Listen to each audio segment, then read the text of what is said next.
The year is 1991. You are the leader of Russia. The Soviet Union has just fallen apart and you have a decision to make. Do you try to hold the Union together, or do you let the other Slavic nations go? You decide to let them go. You hold a referendum and 58% of the people agree with you. You are now officially the president of Russia. Your new prime minister is a former Soviet general who doesn't know anything about economics.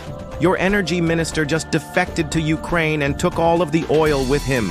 Your treasury is almost empty and your military is in desperate need of reform. To make things worse, the West is using this chance to expand NATO into Eastern Europe. This is going to be a very difficult challenge. You know that the Russian state has been built on top of the corpses of countless czars, and that if the Russian people see you fail, you make a deal with the Americans. In exchange for recognition of all of the new Slavic states, you get to keep all of the territory west of Ukraine. Everyone seems happy with this arrangement. The US gets a free pass to expand NATO, and you get to keep your power. Now everyone will think that you made a mistake by letting the other Slavic nations go. You need to do something to fix this. But what? Well, you could always just take them back. It wouldn't be that hard. The Russian army is still one of the largest in the world. You could also use this as an excuse to start a war with Ukraine. After all, they did steal all of that oil. And once Ukraine is defeated, you can easily steamroll over the weak Baltic states. This would be a very easy victory. The Russian people would love it. But then you remember what happened to the last Russian leader who tried to start a war with Ukraine. You could just give in and let NATO come in.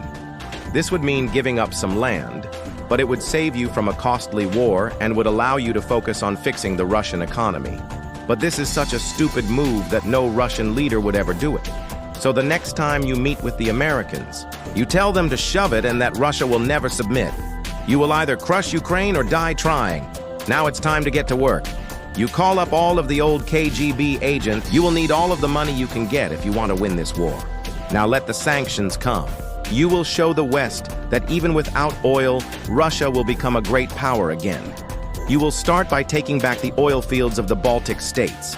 Then you will take Ukraine, Belarus, and Kazakhstan. Then you will turn your attention to the 3 Baltic states and take them back.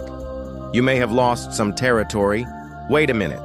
Why aren't the Baltic states joining NATO? Because they're neutral.